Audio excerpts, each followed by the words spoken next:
Hello दोस्तों, स्वागत है आपका हन ग्लोबल स्टडीज के इस मंच पर। जैसे कि आपको मालूम है कि उत्तराखंड में होने वाले हम लोग सभी परीक्षाओं के लिए उत्तराखंड सब्जेक्ट की परीक्षा वाणी सीरीज चला रखी है, जो एक बहुत ही इंपॉर्टेंट सीरीज है हर एग्जाम के लिए उत्तराखंड में जी। और इसमें हम लोग अध्याय नंबर 18 पर काम कर रहे थे। अध्याय नंबर 18, इससे पहले एक चैप्टर समाप्त कर चुके हैं हम लोग। एक ही चैप्टर हुआ है परीक्षा वाणी में, इससे पहले अभी स्टार्ट हुई है परीक्षा वाणी आपकी। और अध्याय नंबर 18 पर है हम लोग। बीच में से इस टॉपिक को इसलिए उठाया है ताकि छोटे छोटे टॉपिक भी समाप्त कर दें हम लोग, ताकि आपके पास से चैप्टर की भीड़ समाप्त हो जाए। और इस पर हम लोगों ने एक क्लास लगाई है अध्याय नंबर 18 पर। अब इसकी एक क्लास और है आज, और इस क्लास में एंड हो जाएगा चैप्टर। अब आपका उद्देश्य होना चाहिए कि इस चैप्टर को एक ही दिन में आप लोग 2 बार रिवाइज करोगे इस चैप्टर को जी। और जो एक चैप्टर अध्याय नंबर 2 हमने करा था, बड़ा चैप्टर था, उस चैप्टर को भी आप लोग नेक्स्ट डे उसे समाप्त करोगे। एक सप्ताह के अंदर आप लोगों को अध्याय नंबर 2 भी रिवाइज करना है और अध्याय नंबर 18 भी रिवाइज करना है, एक सप्ताह के अंदर जी। फिर आने वाले संडे को फिर से एक बार रिवाइज। तो एक सप्ताह के अंदर हम लोग देखेंगे 3 बार आप लोगों को दोनों चैप्टर पढ़ने हैं जी। तरीका जो बता रहे आप लोग फॉलो करना जरा, क्योंकि पेपर में क्वेश्चन पढ़ने सही करने के लिए कई बार पढ़ना पड़ता है। इसलिए हम लोग अभी से आप लोगों की स्पीड तैयार करना स्टार्ट करेंगे। पुराने बच्चे सबसे ज़्यादा गलती यही करते हैं कि वे पढ़ करके पीछे छोड़ देते हैं और आगे चलते रहते हैं। आगे बढ़ रहे लग रहा है उनको तो कि तुम तैयारी कर रहे हो, लेकिन पीछे की बातें सारी समाप्त होती जा रही है। पीछे सब समाप्त होता जा रहा है, आगे बढ़ते जा रहे हैं, तो समस्या ये आती है वहाँ पर जी। तो चलिए देखते हैं हम लोग यहाँ पर जी अध्याय नंबर जो आपका संगठन संग्रहालय वाला 18 था, इसमें कहाँ तक कर चुके थे। एक बार आगे चलते हैं जरा हम लोग। इसमें आप लोग देख चुके थे यहाँ तक जी। हाँ जी, ये आप लोग कर चुके थे यहाँ तक जी कि 17 जनवरी 2002 करवाता 6 के स्थान पर नरेंद्र नगर में SCRT, यहाँ तक कर चुके थे। आज इसमें हम लोग आगे बढ़ेंगे प्रमुख संग्रहालयों पर और इसे समाप्त करेंगे टॉपिक को आज, जो अध्याय नंबर 18 था। इसमें दूसरी क्लास है आज। देखो जरा, जो भी बात इंपोर्टेंट है उसे अंडरलाइन करना हमारे साथ। देखिए यहाँ पर देहरादून वन संग्रहालय, यहां से प्रश्न क्या बनेगा। देहरादून वन संग्रहालय से प्रश्न क्या बनेगा देखना जरा। हम लोग कहेंगे उत्तराखंड का या राज्य का सबसे पुराना संग्रहालय कौन सा है। देहरादून वन संग्रहालय कब का है, यह सबसे पुराना है तो 1914 का। हमने कहा देहरादून वन संग्रहालय कब का, 1914 का। 18,000 काष्ठ नमूनों का अद्भुत संग्रह यहाँ पर है। मतलब समझना कि 18,000 काष्ठ नमूने, काष्ठ क्या होती है, लकड़ी, लकड़ी के 18,000 नमूने मतलब सामान बने हुए यहाँ पर रखे हुए संग्रहालय में। तो उत्तराखंड का सबसे पुराना संग्रहालय देहरादून वन संग्रहालय, जो 1914 में बना। एक संग्रहालय इसके नीचे लिखा है, देखो जरा। जो पॉइंट आपको बता रहे केवल उतने ही पॉइंट अंडरलाइन करना, सारी लाइनें सारे शब्दों को मत पढ़ना। पर्सन जैसे निकाल कर दे रहे ऐसे ही निकालना भी, इस प्रकार से कि देहरादून वन संग्रहालय उत्तराखंड का सबसे पुराना वन संग्रहालय है और कब का है, 1914 का है। 18,000 काष्ठ नमूनों से बना हुआ है। बस इतनी बात। आगे देखो, पंडित गोविंद वल्लभ पंत राजकीय संग्रहालय, मतलब जीबी पंत संग्रहालय, जीबी मतलब गोविंद वल्लभ, जीबी पंत संग्रहालय हम लोग देखे कहां पर है। पहला पॉइंट तो ये हम लोग कहेंगे अल्मोड़ा में। जीबी पंत संग्रहालय कहां पर है जी, अल्मोड़ा में। दूसरा पॉइंट क्या देखें, कब का है, 1979, अंडरलाइन करेंगे, 1979 में इसकी स्थापना की गई। अब देखो, गोविंद वल्लभ पंत राजकीय संग्रहालय अल्मोड़ा में 1979 का है। इसी में और क्या देखेंगे, कोशानी स्थित सुमित्रानंदन पंत के निजी आवास। सुमित्रानंदन पंत का निजी आवास कहाँ, कोशानी में। और खूंट गांव अल्मोड़ा में स्थित जीबी पंत का आवास है। जीबी पंत का आवास कहाँ, खूंट अल्मोड़ा में। खूंट अल्मोड़ा में गोविंद वल्लभ पंत का आवास और कोसानी में सुमित्रानंदन पंत का आवास। यहाँ पर दोनों को अंडरलाइन करेंगे। इन्हें क्या बना दिया, संग्रहालय। संग्रहालय से जोड़ दिया किसे, गोविंद वल्लभ पंत राजकीय संग्रहालय, मतलब गोविंद वल्लभ पंत राजकीय संग्रहालय बना दिया इन्हें, सुमित्रानंदन पंत के आवास को भी और यहाँ पर गोविंद वल्लभ पंत के आवास को भी संग्रहालय बना दिया है। आगे देखो क्या प्रश्न देखना है। केवल जितनी बातें बता रहे उससे ज्यादा अंडरलाइन कुछ मत करना, अन्यथा आप लोग अच्छी चीजें भूलते जाओगे और गलत चीजें आपके माइंड में बढ़ती चली जाएंगी। देखो जरा, Jim Corbett national park museum, important है शब्द यहाँ पर museum. Jim Corbett national park museum कहाँ पर है, हम लोग देखेंगे। Jim Corbett national park museum Kaladhungi. अब ये कालाढूंगी कहाँ है तो देखेंगे नैनीताल जिले में। हमने कहा फिर Jim Corbett national park museum कौन से जिले में, नैनीताल में। किस स्थान पर, कालाढूंगी में, यहाँ पर जी। अब देखो यहाँ पर जी, जो जिम कार्बेट थे वे क्या थे, वन संरक्षक। जिम कार्बेट का संबंध किससे, वन संरक्षक और पर्यावरण प्रेमी से। जिम कार्बेट का संबंध और देखो मैन ईटर ऑफ कुमाऊं जैसी कई पुस्तकों के लेखक है।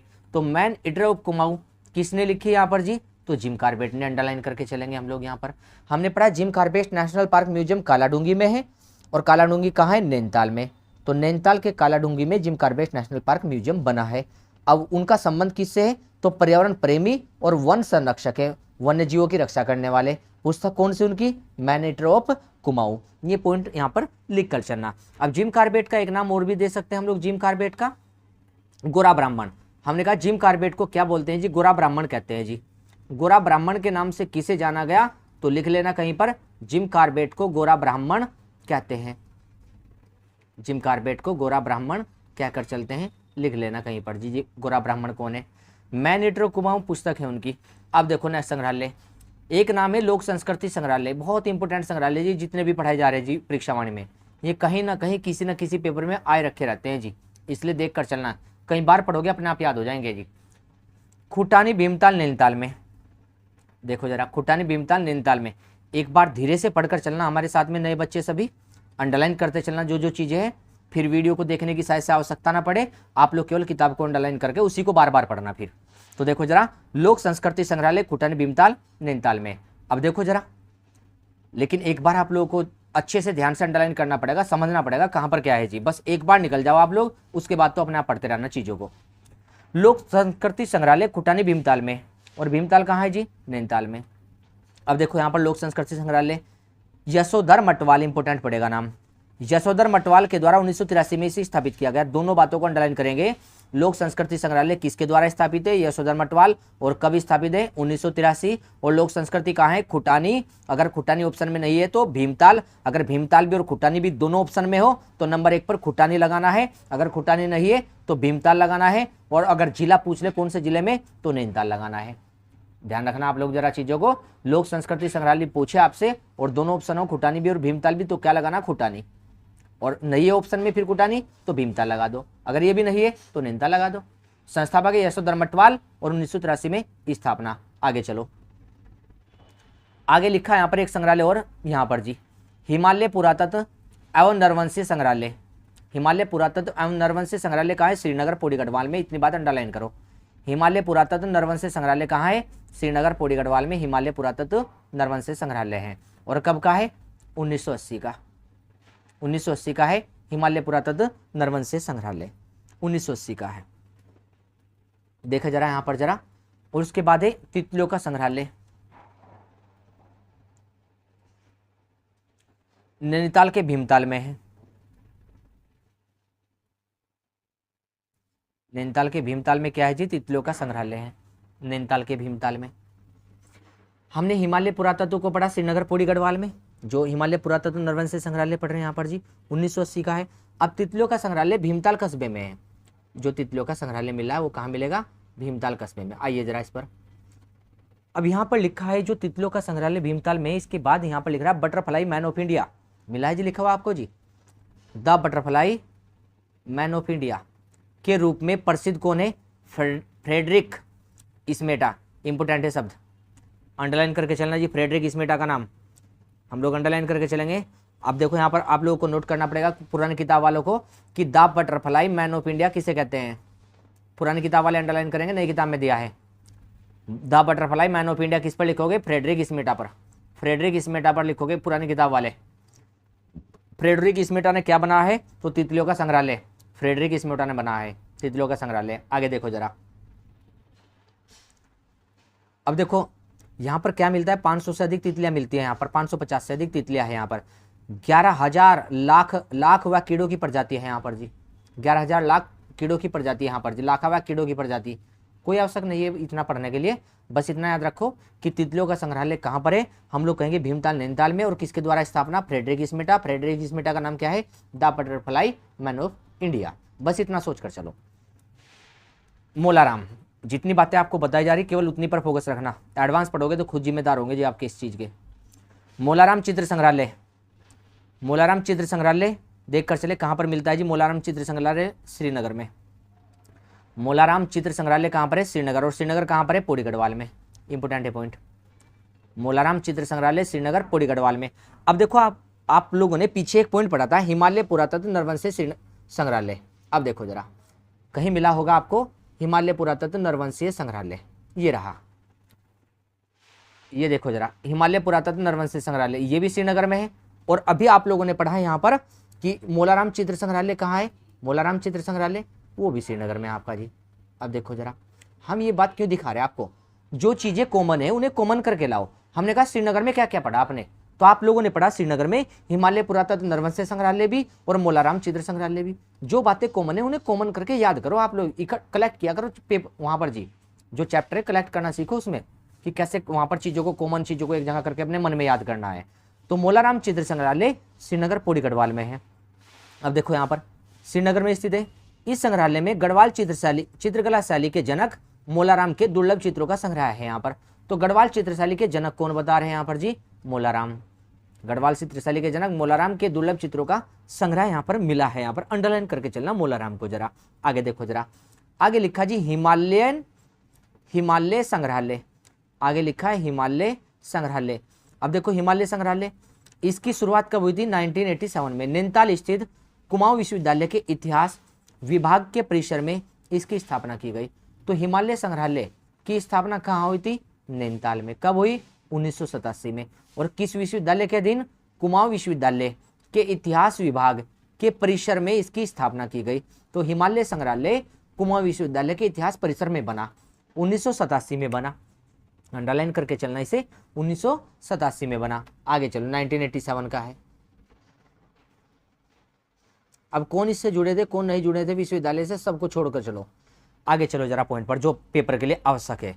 किताब में आगे लिखा है, यहाँ पर देखो ध्यान देंगे आप लोग, ये लिखा देखो अल्मोड़ा अखबार, इसे अंडरलाइन करेंगे, ये पेपर के लिए आवश्यक है जी आपके। अल्मोड़ा अखबार, अल्मोड़ा अखबार कब चला हमारे लिए, बस इतनी बात आवश्यक है अभी। अल्मोड़ा अखबार की सारी कहानी बाद में जानेंगे, पहले संपादक कौन थे और कौन इसके संपादन करते हैं, ये सारी बातें बाद में अलग से पेपर में पढ़ेंगे कि उत्तराखंड के समाचार पत्र का एक टॉपिक मिलेगा अलग से। तो अल्मोड़ा अखबार 1871 का है। गढ़वाल समाचार कब का है, 1902 का है। जो पेपर के लिए बहुत इंपॉर्टेंट अखबार है वो लिखे हुए जी अभी यहाँ पर, ये पेपर में आए हुए पर्सन है, इसलिए आप लोग इन्हें छोड़ना मत अभी जो बता रहे हैं जी। गढ़वाल समाचार 1902 का है। शक्ति कब का है, 1918 का। अगर आप लोगों से हम लोग ये कहें कि अल्मोड़ा अखबार बंद हो गया था कब, 1918 में, अल्मोड़ा अखबार के बंद होने पर कौन सा चला था, शक्ति अखबार। अभी केवल बेसिक बातें हैं, यहाँ पर सारी बातें नहीं नोट करनी, अखबार के विषय में अलग से चर्चा करेंगे हम। अब देखो आगे लिखा जी स्वाधीन, लिखा है यहाँ पर जी, हम लोग देख कर चलेंगे जो मिल रहा है जी। स्वाधीन प्रजा अखबार मिलेगा आपको जी। अब स्वाधीन प्रजा कब का होगा, तो हम लोग देखेंगे 1930 का। देखो जरा स्वाधीन प्रजा लिखा है इसमें, स्वाधीन प्रजा कब का है, 1930 का, अंडरलाइन करेंगे। समता अखबार कब का है, 1935 का। कहीं कहीं पर आप लोगों को 35 के स्थान पर 34 भी लिखा मिलेगा, आप लोग लिख कर चलना 1934 लिख कर चलना आप लोग, यहाँ पर ओबलिंग लगाना है यहाँ पर जी। 1934 में आता समता अखबार जी। अब देखो एक लिखा है यहाँ पर जी कर्मभूमि, कर्मभूमि ये कहाँ से आया है, तो हम लोग कहेंगे लैंसडाउन पौड़ी गढ़वाल से, लैंसडाउन, इस पर लिख देना जरा लैंसडाउन। लैंसडाउन से कौन आया है, लैंसडाउन से तो कर्मभूमि। और लैंसडाउन कहाँ पड़ता है, पौड़ी में, लिख कर चलना लैंसडाउन कहाँ पर है, पौड़ी गढ़वाल में। एक है तरुण कुमाऊं, तरुण कुमाऊं पर लिख दो है यहाँ पर जरा, पौड़ी गढ़वाल से, ये भी पौड़ी से तरुण कुमाऊं, इसे भी लिख कर चलना, बाकी छोड़ दे आप लोग यहाँ पर जी।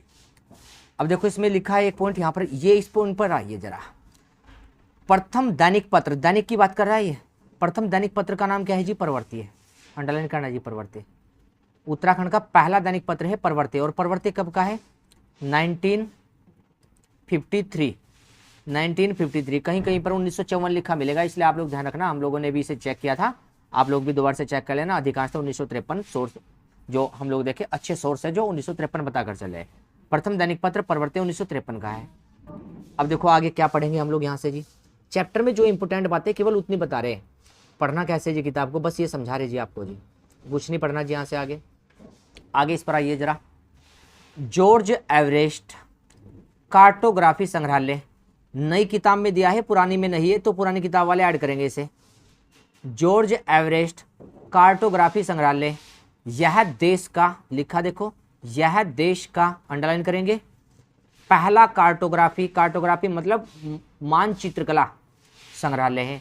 तो देश का पहला मानचित्र संग्रहालय कौन सा? जॉर्ज एवरेस्ट कार्टोग्राफी संग्रहालय, जिसकी स्थापना हम लोग देखेंगे एवरेस्ट का पूर्व घर मंसूरी में की गई है। एवरेस्ट के पूर्व घर मंसूरी में की गई है, सितंबर 2023 में। अंडरलाइन करके चलेंगे। तो जॉर्ज एवरेस्ट कार्टोग्राफी संग्रहालय कहाँ है? मंसूरी में है। और कब का है? 2023 का है। अंडरलाइन कर देंगे। यह संग्रहालय लिखा है महान गणितज्ञ राधानाथ सिकंदर और सर्वेक्षक पंडित नैन सिंह रावत को समर्पित है। अंडरलाइन करके चलना दोनों के नाम। जो जॉर्ज एवरेस्ट कार्टोग्राफी संग्रहालय है राधानाथ सिकंदर और नैन सिंह रावत को समर्पित है। अंडरलाइन करना। अब देखो जरा, एवरेस्ट, जॉर्ज एवरेस्ट की प्रतिमा यहां रखी गई है। एवरेस्ट के साथ नैन सिंह रावत के पत्रों को भी यहां पर रखा गया है। इसे एशियाई विकास बैंक की सहायता से उत्तराखंड पर्यटन विभाग द्वारा विकसित किया गया है। अंडरलाइन करना दोनों को।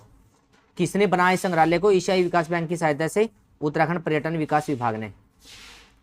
एशियाई विकास बैंक ने सहायता दी है, उत्तराखंड पर्यटन विकास विभाग ने इसे तैयार किया है, जो एवरेस्ट कार्टोग्राफी संग्रहालय। इतने ही पॉइंट थे जी। आप लोग यहाँ पर एक दो पॉइंटों को ऐड कर लेना नीचे जरा। हम लोग लिख रहे हैं यहाँ पर जो इंपोर्टेंट पॉइंट है, आप लोग भी लिख कर चलना हमारे साथ, जो इंपोर्टेंट पॉइंट यहाँ पर बचे हुए जी। और जी आइए जरा, आइए पॉइंटों पर देखो जरा। एक पॉइंट लिखना है आप लोगों को यहाँ पर, शैलेश मटियानी। हम लोग लिख कर चल रहे यहाँ पर जी। एक संग्रहालय का नाम शैलेश मटियानी, शैलेश मटियानी, शैलेश मटियानी संग्रहालय, शैलेश मटियानी संग्रहालय यहाँ पर जी। एक तो ये नाम है। दूसरा नाम एक और बता रहे जी आपको, महादेवी वर्मा संग्रहालय, महादेवी वर्मा संग्रहालय, महादेवी वर्मा संग्रहालय। एक ये पॉइंट है। दोनों के विषय में क्या लिखना है, कहाँ पर है ये? हम लोग कहेंगे रामगढ़ में है। दोनों संग्रहालय कहाँ लिखने हैं? रामगढ़ में। और रामगढ़ कहाँ पर है? ब्रैकेट में लिख देंगे नैनीताल। रामगढ़ कहाँ पर है जी? नैनीताल में रामगढ़ पड़ेगा। हम लोग चेक करेंगे। एक पॉइंट और देखिए जरा जी आगे। एक लिख रहे हैं नैन सिंह रावत संग्रहालय नंबर 3 पर। अब आइए जरा, हम लोग बता रहे हैं यहाँ पर नैन सिंह रावत संग्रहालय कहाँ पर है? नैन सिंह रावत संग्रहालय, नैन सिंह रावत संग्रहालय ये कहाँ पर है? आप लोग बताकर चलना जरा इसे। हम लोग लिखेंगे ये है मुंशियारी में। ये मिलेगा हमें मुंशियारी में। अब मुंशियारी कहाँ है? हम लोग कहेंगे पिथौरागढ़। ये मिलेगा हमें पिथौरागढ़ में। तो ऐड करके चलना पॉइंटों को। नेक्स्ट देखो जरा अभी यहाँ पर जी, एक संग्रहालय का नाम और बता रहे जी आपको नंबर 4। इंपोर्टेंट संग्रहालय बता रहे, संग्रहालय बहुत है अन्यथा जी। हम लोग लिखेंगे यहाँ पर जी दरबान सिंह, दरबान सिंह, दरबान सिंह संग्रहालय,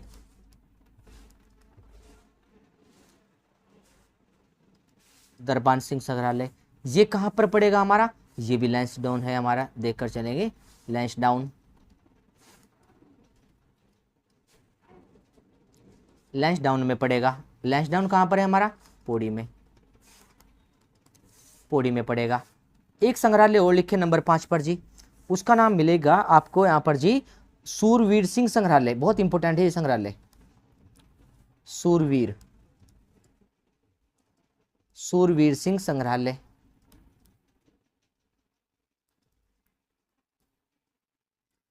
सूरवीर सिंह संग्रहालय कहाँ पर है? हम लोग कहेंगे पुराना दरबार टिहरी में। पुराना दरबार, पुराना दरबार कहाँ पड़ेगा जी? टिहरी में पड़ेगा पुराना दरबार यहाँ पर जी। यहाँ पर है आपका सूरवीर सिंह संग्रहालय। अब जो इंपोर्टेंट थे वे केवल आपको बताए हम लोगों ने। इन सभी संग्रहालयों को आप लोग करके चलेंगे। और हम लोगों ने 2 क्लास में इस चैप्टर को समाप्त कर दिया है। अब हम लोगों ने पिछली क्लास में आपको बताया भी था कि हम आप लोगों से सुनेंगे भी। तो आप लोग तैयार हो जाइए जरा हमें कि आप लोगों ने क्या क्या याद किया है, और थोड़ा बहुत भी याद हुआ है तो आप लोग चेक करना कि आपके कितना याद है, और जो ज़्यादा कर पाए तो वे भी चेक करना कि सारा याद है या आप लोगों को रिवाइज करने की आवश्यकता दोबारा से है, ये बताना। तो हम लोग सुन लेते हैं आप लोगों से, बताकर चलना, आप लोग जवाब देना जरा। आप लोग बताएंगे हमें भारतीय पशु चिकित्सा विज्ञान का मक्का कौन है? तो आपका कहने का अर्थ होगा यहाँ पर कि भारतीय पशु चिकित्सा विज्ञान का मक्का कहलाएगा मुक्तेश्वर। उसकी स्थापना किसने की थी? अल्फ्रेड लिंगार्ड ने। कब स्थापना की थी? 1893 में। नाम क्या था उस समय? Imperial bacteriological laboratory. आप लोग बताएंगे कि उसका नाम कब बदला? आपका जवाब होगा 1925। क्या नाम रखा? Imperial institute of veterinary research. बताइए हमें, रानीखेत बीमारी का संबंध किससे है? आपका जवाब मुर्गियों से। अच्छा बताइए कि भारतीय सर्वेक्षण विभाग देहरादून में कब आया? तो आपका जवाब होगा 1942 में। चलिए हमें ये बताकर चलिए, जो पिछला चैप्टर आपको कराया है, जो पंचायत है, पंचायत कौन से भाग में है? तो आप लोग कहोगे भाग 9। और नगर निकाय कौन से भाग में है? 9 के क में।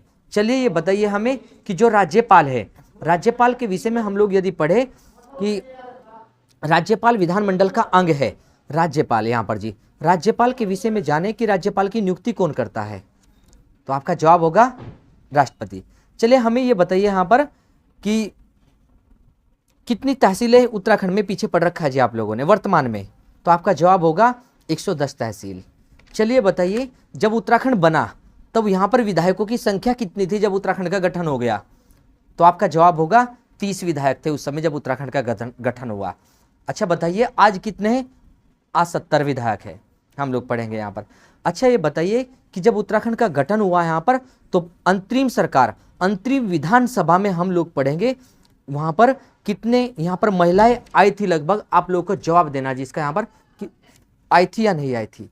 तो हम लोग कहेंगे यहाँ पर महिलाओं की संख्या अंतरिम में नहीं, वे हम लोग पढ़ेंगे पहली निर्वाचित सरकार में आई थी। यहाँ पर पहली निर्वाचित सरकार में 4 महिला आई थी, वहां पर देख कर चलेंगे आप लोग जी। 4 महिलाएं थी, 2 कांग्रेस से, 2 बीजेपी आई थी पहली निर्वाचित सरकार में। चलिए बताइए हमें कौन से नंबर की विधानसभा चल रही है अभी? आप लोग कहेंगे 5वें नंबर की। आप लोग हमें बताकर चले अल्मोड़ा नैनीताल कब बने? तो आपका जवाब होगा 1891 में। पौड़ी कब बना? पौड़ी आप लोग कहेंगे 1840 में। चलिए बताइए हमें यहाँ पर शपथ कौन दिलाता है राज्यपाल को? तो उच्च न्यायालय का मुख्य न्यायाधीश दिलाता है। पीछे सारी बातें पढ़ रखी है यहाँ पर। सचिवालय का जो मुख्य सचिव होता है ये कौन होता है लगभग? तो आप लोग कहोगे IAS वरिष्ठ और अनुभवी सदस्य को सचिवालय का मुख्य सचिव बनाया जाता है। चलिए बताइए हमें कि राजस्व पुलिस व्यवस्था उत्तराखंड में कब आई? तो आप लोग कहोगे 1874 में। तो इस प्रकार से आप लोग पीछे से रिवाइज करिए। यदि आप लोगों ने यहाँ पर कोई भी क्वेश्चन छूटा हो, सही से जवाब नहीं दे पा रहे, तो आप लोगों को आवश्यकता है पीछे से रिवाइज करने की। आप लोग उसका रिवाइज एक बार और करिए, दोनों चैप्टर का, दोनों को एक साथ में याद करिए जरा जी। और मिलते हैं नेक्स्ट क्लास में। कहीं पर भी कोई भी समस्या आ रही तो आप लोग हमें कमेंट सेक्शन में छोड़ देना है यहाँ पर जी। अच्छे से तैयारी करते रहिए और ध्यान रखिए अभी आप लोग सभी जो तैयारी कर रहे हैं इस फील्ड में यहाँ पर जी, बिल्कुल होपलेस नहीं होना, बिल्कुल धैर्य से आप लोग तैयारी करें यहाँ पर। मिलते हैं नेक्स्ट सेशन में आप लोगों से। धन्यवाद।